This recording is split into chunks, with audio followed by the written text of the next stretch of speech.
שלום לכולם, פרשות בהר סיני בחוקותיי.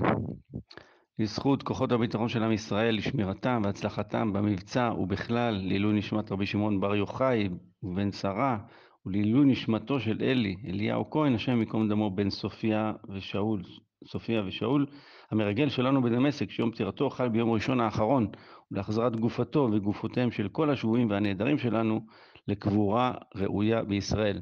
תקציר הפרשה, פרשת בהר, שנת שמיטה ומצוותיה, לא רק למורים יש שבתון, גם לארץ.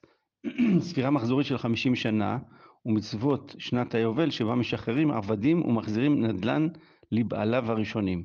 למה? כי להשם כל הארץ. איסורי הונאה בעסקאות נדל"ן. שומרי שמיטה מקבלים הבטחה לביטחון כלכלי מלא ל3 שנים תמורת עבודה של שנה אחת, השנה השישית.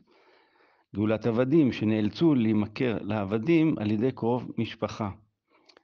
מכירת קרקע לצמיתות כן מתאפשרת בתנאים מסוימים, חוקי ממכר נדל"ן של ערי הלוויים, איסור ריבית ונשך, מצוות והוראות לגבי עבד עברי, תזכורת לאיסור עבודה זרה ושמירת שבת.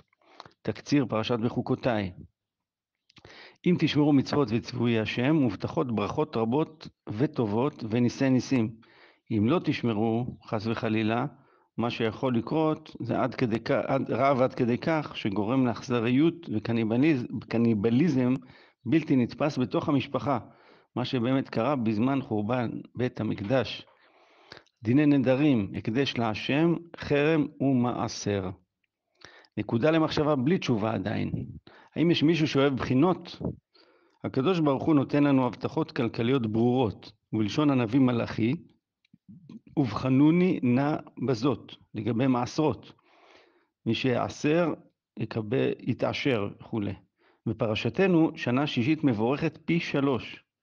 מעבר ליתרונות הרבים שיש לאדם בשמיטה ובחופש הזה, שזה מאפשר חברת בריאה ותומכת, קשה לעשות את זה בפועל, אבל אפשרי. מישהו מכיר עוד הבטחות ברורות מהקדוש ברוך הוא שניתנות להוכחה? נשמח לדעת. נקודה למחשבה עם תשובה. בכלי יקר על הפרשה יש מילה אחת שמורכבת מרצף של אותה אות כפול 3. בזכות ושבתה הארץ שבת להשם, תזכה ש6 שנים תזרע שדיך. יוצא אפילו 4 שינים רצוף עם המילה הבאה. השאלה האם יש עוד דוגמאות לאותיות משולשות ברצף שיוצרות מילה בעלת משמעות תשובה אחת בסוף. פתגם מהפרשה, מה עניין שמיטה להר סיני? מושג מהפרשה, מקור המילה חקלאי הוא שדה. בארמית ושפות שמיות נוספות, חקל או חקל הוא שדה. לימדה תורה דרך ארץ מהפרשה. א', ולפי מאות השנים תמעיט מקנתו.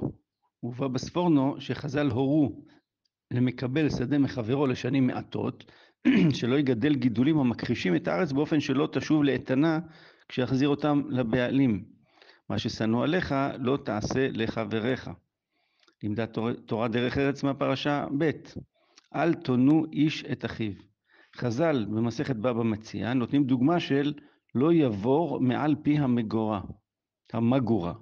בתרגום לעברית, לא יברור וישים את התותים המכוערים למטה והיפים למעלה. כך מצטט הספורנו. טיפים לשולחן שבת, טיפ ראשון. כי יובל היא קודש תהיה לכם. ההסבר לשנת היובל על פי הכלי יקר הוא שהאדמה חוזרת לבעליה, מכיוון שהאדם לא יכול למכור לצמיתות מה שאינו שלו, כי להשם תבל ומלואה. ומדוע מחזור של 50 שנה? כי לאדם רגיל בממוצע יש כ50 שנה לרדוף אחרי קנייני העולם הזה, מגיל 20 עד 70. טיפ שני, והשביעית תשמטנה וכו', ואכלו אביוני עמך.